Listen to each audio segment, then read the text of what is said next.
Salut amoureux d'élevage, bienvenue dans cette nouvelle vidéo, élevage porcin au Congo Kinshasa.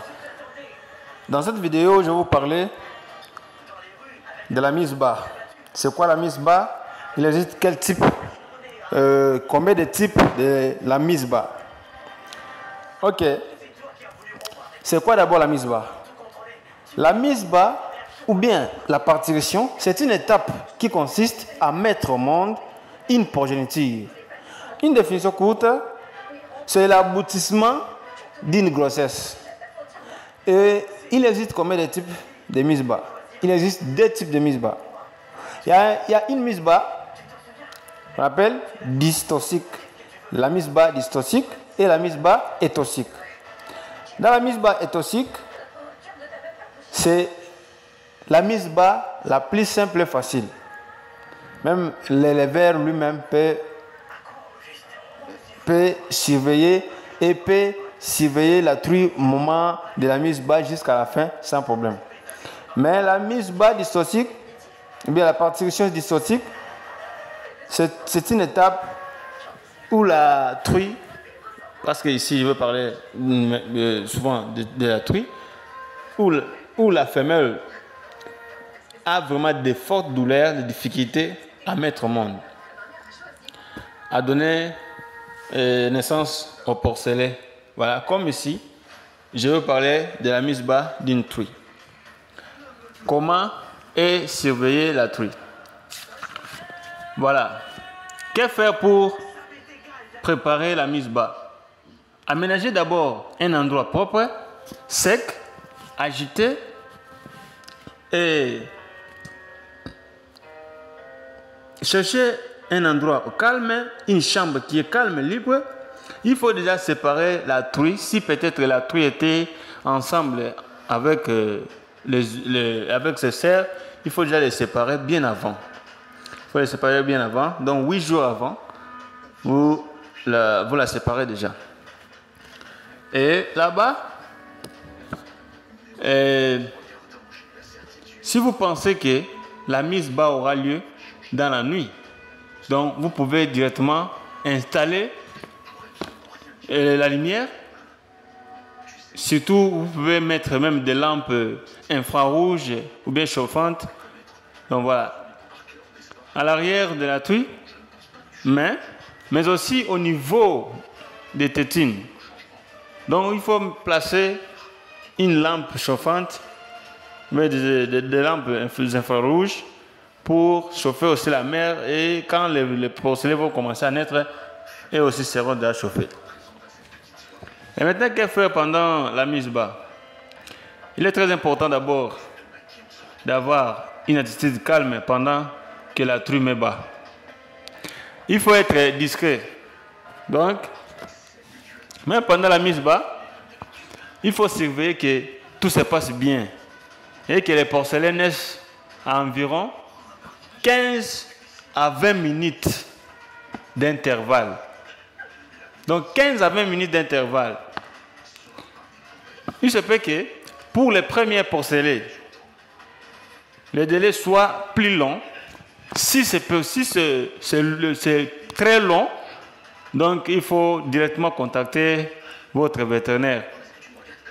C'est lui maintenant qui vous donnera des conseils et qui prendra des mesures et le traitement à effectuer. Certains éleveurs pratiquent souvent aussi la fouille. Donc, si peut-être un éleveur qui est déjà expert, qui élève déjà et qui est souvent à côté d'un vétérinaire expert, il peut aussi directement pratiquer la fouille. Donc, vous voyez. Et quand les porcelets sont nés, que faire maintenant? Donc, les petits pointent le bout de leur nez. Il faut dès lors prendre soin d'eux, parce que c'est un moment et une période qui est vraiment un peu draconienne chez les porcelets. Il faut, quand les porcelets naissent, vous les surveillez, vous les passez, vous enlevez les enveloppes autour d'elles Et si vous voyez que la truie, il est d'abord conseillé d'injecter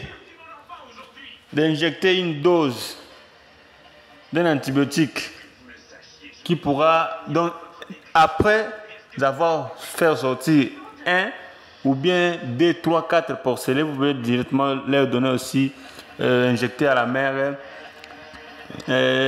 une dose du produit pour lui calmer des douleurs et aussi lui booster encore de lait, surtout pour que les porcelets puissent bénéficier beaucoup de colostrum. Et quand un porcelet naît, il faut directement prendre les porcelets, vous le sciez, vous enlevez des enveloppes autour d'eux, et surtout dans le nœud. Il faut surveiller vraiment les porcelets au niveau du nez, parce qu'au niveau du nez, c'est là où les porcelets doivent commencer à respirer. Donc si peut-être l'endroit est bouché, donc vous voyez que le nez est bouché, vous voyez que le porcelet ne va pas bien souffler l'air et il va mourir. Donc voilà, il faut bien surveiller les porcelets. Il faut aussi surveiller pour éviter le bagarre, surtout les porcelets quand ils têtent, ils vont aussi commencer à bagarrer. Et il faut aussi voir la température. Si peut-être la température est trop basse, il faut directement aussi installer des lampes d'infrarouge. Voilà, bien des lampes chauffantes. Ok. Maintenant, quand les porcelets, tout se passe bien.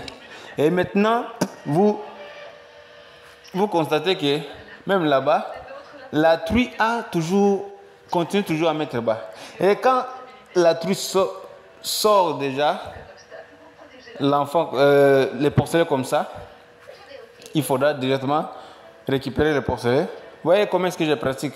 Parce que j'étais à la ferme, je n'avais pas quoi d'autre faire parce que donc, il faut directement intervenir. Il ne faut pas que j'attends, non, je n'ai pas de gants, je passe ici. Donc il faut que je puisse intervenir. Mais après avoir fait l'opération, il ne faut pas aller faire ce que moi je fais. Parce que ce que moi je fais, c'est dans la vidéo, vous voyez comme ça. Mais après, je prends un désinfectant. Je désinfecte aussi l'endroit, la vulve. Je désinfecte aussi le cordon ombilical. Je désinfecte aussi la salle ou bien la maternité. Donc, il faudra directement faire tous ces processus.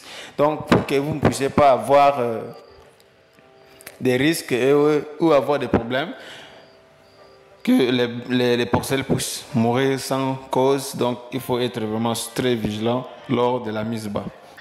Et il ne faut pas l'écarter. Il ne faut pas mener loin ou bien vous écarter les porcelets loin de la mer. Non. Il faut être là. Vous commencez à surveiller. Et il faut d'abord préparer aussi un copeau. Et dès que vous remarquez que la truie est déjà prête et vous avez vu tous les signes de la mise bas, directement, vous préparez aussi une litière en abondance. Vous mettez une litière en abondance pour que les litières vont servir à chauffer aussi les petits, à lutter contre l'humidité dans la salle, dans la salle de maternité. Donc, il faut vraiment être vigilant lors de la mise bas. Et quand vous voyez comme là-bas, il y a des petits. Elle n'a pas encore terminé la mise bas. La parturition continue toujours. Et plus ou moins la parturition, donc quand la parturition prend beaucoup de temps, il faudra intervenir les vétérinaires. Mais sinon, un porcelet sort à un intervalle de 15 ou bien 20 minutes. Un porcelet sort 15 à 20 minutes après, le porcelet encore sort 15 à 20 minutes encore, et le porcelet sort donc jusqu'à ce que la mise bas prendra fin. Donc il faut vraiment être très vigilant et à bien surveiller la mise bas. Si peut-être vous n'avez pas une expérience, il faut être aussi près d'un vétérinaire ou bien de quelqu'un qui est vraiment expert à ces domaines. Donc voilà. Maintenant, La température d'un porcelet, déjà,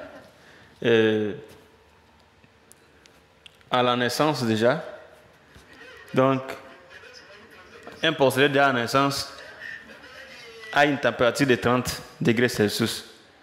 Donc, vous voyez, à une semaine, le porcelet aura déjà 28 degrés Celsius.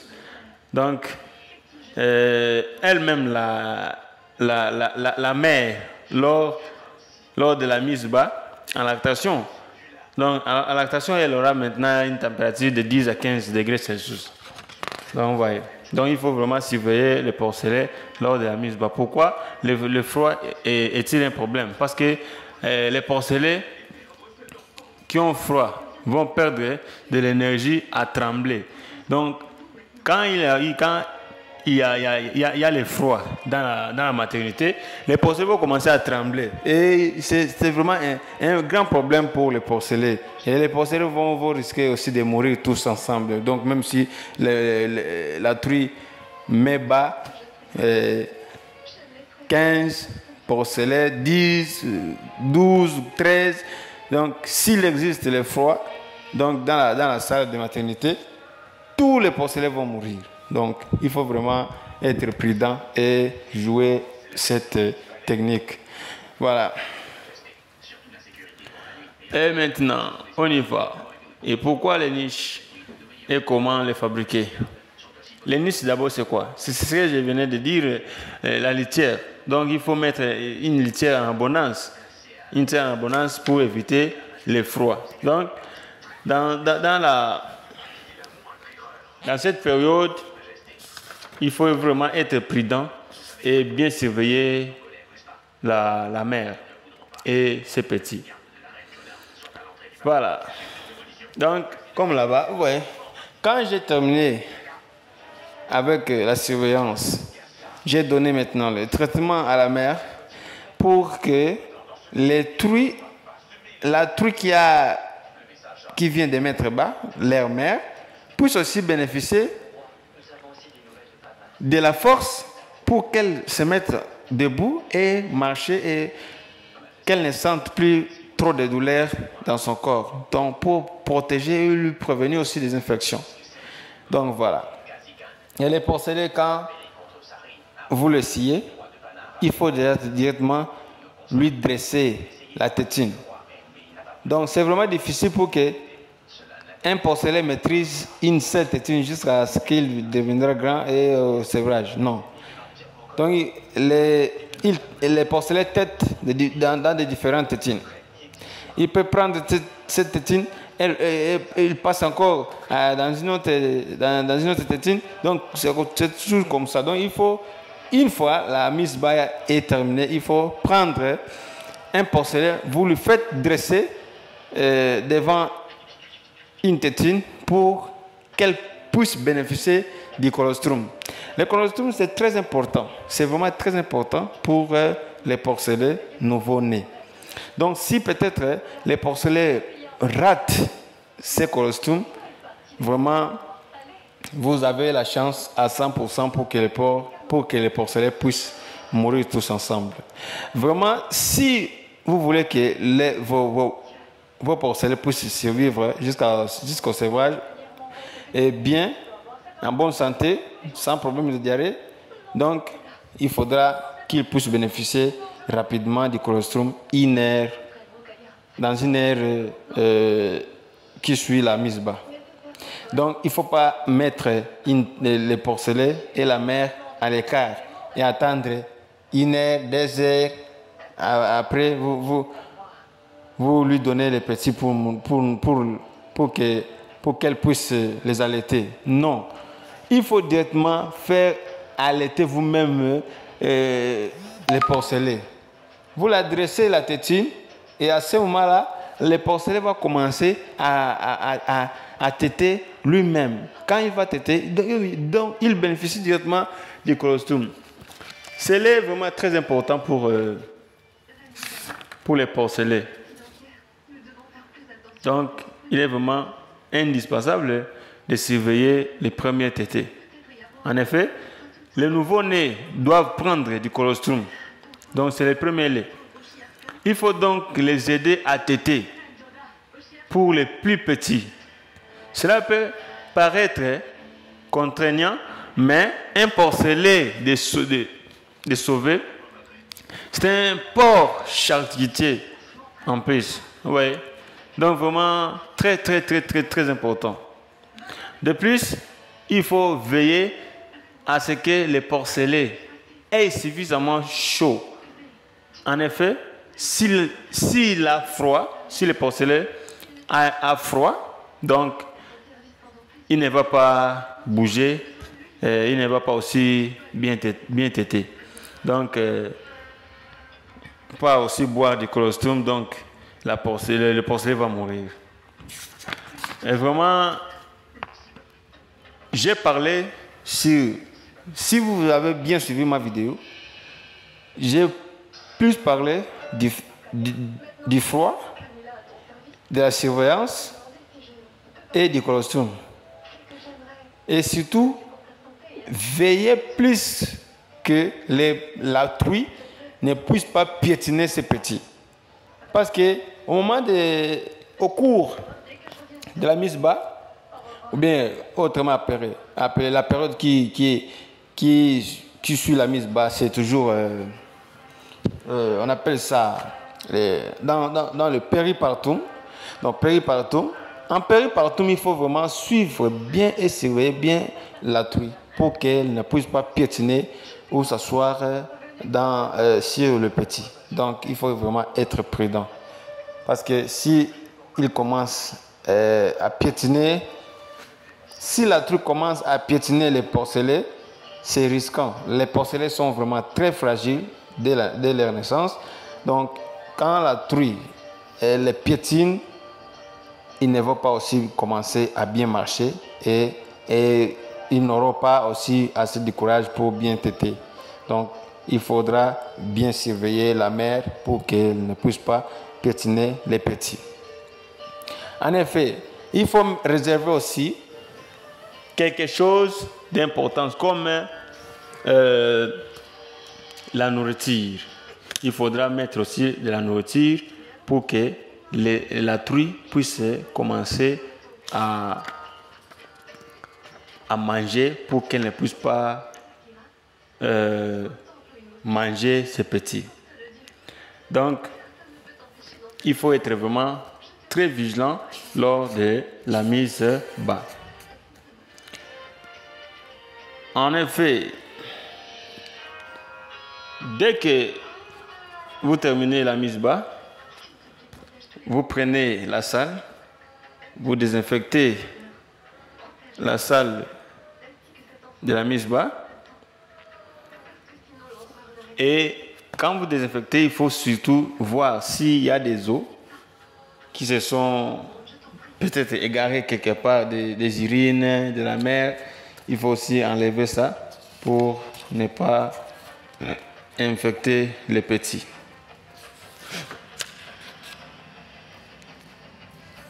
C'est toujours l'élevage porcin au Congo-Kinshasa. Donc, VT Olivador vous parle des situations qui arrivent souvent quand des accidents. Donc, des accidents qui arrivent souvent quand la truie met bas. Quels sont ces deux accidents qui peuvent se produire dans les heures qui suivent la mise bas? Donc, on appelle ça le premier accident, je peux dire, le renversement de l'utérus. Donc, l'utérus qui se tourne comme un gant et se présente sous la forme d'une grosse masse rouge. Donc, on appelle ça tir bouchonné. Il est très grave, souvent suivi de la mort. Appelez l'urgence d'un vétérinaire. Il faut quand vous remarquez ça, il faut directement appeler l'urgence d'un vétérinaire. Et il y a encore un accident qui se situe aussi, qui précède aussi lors de la mise bas. On appelle ça le cannibalisme. Le cannibalisme, c'est arrivé que la truie dévore c'est petit. Et c'est la conséquence d'une carence alimentaire souvent, surtout chez les primipares. Et les multipares n'ont vraiment pas de pareils cas. Souvent, des cas pareils arrivent aux primipares. Si le primipare souvent présente des cas pareils, des accidents pareils, le renversement de l'utérus, le cannibalisme, c'est souvent dû à une carence alimentaire.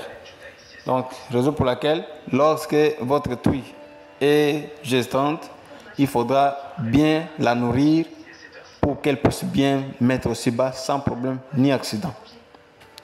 Comme ici, notre truie, c'est de la race l'entrance. Elle a mis bas à 12 porcelets. Vous voyez, c'est pourquoi, raison pour laquelle je vous disais aussi, il faut vraiment utiliser des porcs de race dans votre ferme. Raison pour laquelle, donc, je vous dis, utilisez des porcs de race. Vous voyez, une truie primipare, elle est primipare, donc c'est sa première fois de mettre au monde. Sa première fois de mettre au monde, mais elle a déjà donné 12 porcelets. Donc, sa deuxième fois, elle va déjà atteindre 14 ou 15 porcelets, voire même 16 porcelets vraiment.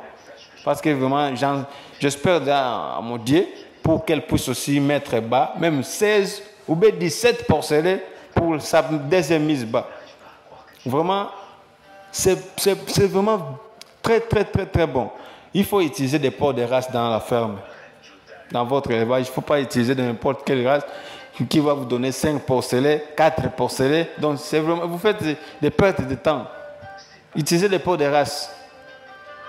Vraiment, vous voyez, comme un porcelet. D'abord, un porcelet à naissance pèse déjà 1 à 2 kilos. Comme nos porcelets, un porcelet là-bas, qui est déjà né, il faut déjà qu'il pèse 1 à 2 kilos. À la naissance, dès sa naissance. Comme là-bas, quand j'ai pesé un seul porcelet seulement, il a pesé 1,50 grammes. 500 grammes. 1,500 grammes. Donc 1 kg 500 grammes. Vous voyez? Il a pesé 1 kg et 500 grammes. Un porcelet seulement. Et j'avais même pesé, ce n'est pas les robustes, les moyens. Et maintenant les robustes, déjà, il peut déjà aller à 1 kg 800 grammes ou bien 2 kg. Vous voyez? Donc il faut utiliser des porcs de race. Utiliser des porcs de race. Et pour tous ceux qui veulent se lancer aussi dans ce domaine, peuvent aussi nous écrire, nous contacter sur WhatsApp pour prendre des renseignements ou trouver des bonnes races. Où est-ce qu'on peut acheter des races pures ici à Kinshasa? Parce qu'il y en a de ceux qui se demandent où est-ce que je vais trouver des races pures, où est-ce que je vais acheter, comment est-ce que je peux acheter, qui peux-je contacter pour avoir des races pures. Donc, il faut contacter directement VT Olvador. Mon numéro s'affiche toujours là. Tous ceux qui veulent se lancer dans ce domaine, WhatsApp, je vous ai écrit mon numéro WhatsApp. Vraiment, je passe aussi des conseils, même si vous ne voulez pas que peut-être bien votre élevage était en cours et vous avez abandonné tout. Nous redonnons aussi la vie. Donc, je redonne aussi la vie à un élevage, à un projet qui était mort. Je redonne encore la vie. Donc, je vous donne encore des conseils pour mieux avancer. Donc, voilà. Contactez-moi et tous ceux qui veulent se lancer dans ce domaine de l'élevage. Et ceux qui ne se sont pas encore abonnés dans ma chaîne, abonnez pour ne pas rater de prochaines vidéos. Merci beaucoup. Je vous laisse. Élevage porcin au Congo Kinshasa. Bye bye. Ciao.